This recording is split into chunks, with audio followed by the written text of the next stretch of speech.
How to activate your Wells Fargo debit card. Hello everybody.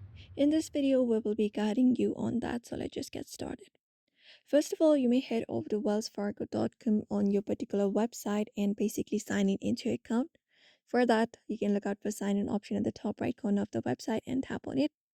And you should be taken to the page of sign in page of Wells Fargo where you can use your credentials in order to log in.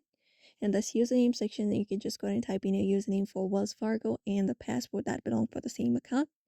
After that is done, you can just go ahead and tap on sign in option and sign in into Wells Fargo. Now that that is done, once you've headed over to the Wells Fargo page, in order to activate your debit card, you may basically follow up this process.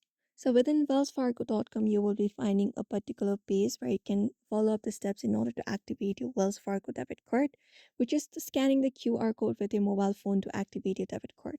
So you can head over to this website right here and activate your debit card online or through the Wells Fargo application.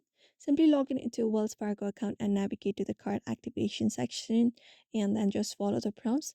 If you prefer activate your card by calling the Wells Fargo customer support, you can look out for this number right here, which is 1-877-294-6933. Located up and call on that option and head over and activate a debit card.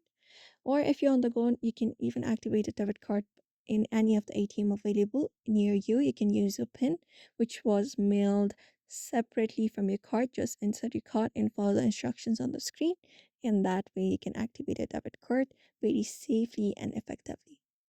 So that is it. You may follow up this method if you would like to activate your debit card of Wells Fargo as well. So I hope this video was helpful. Give it a thumbs up and subscribe for more tips and tutorials.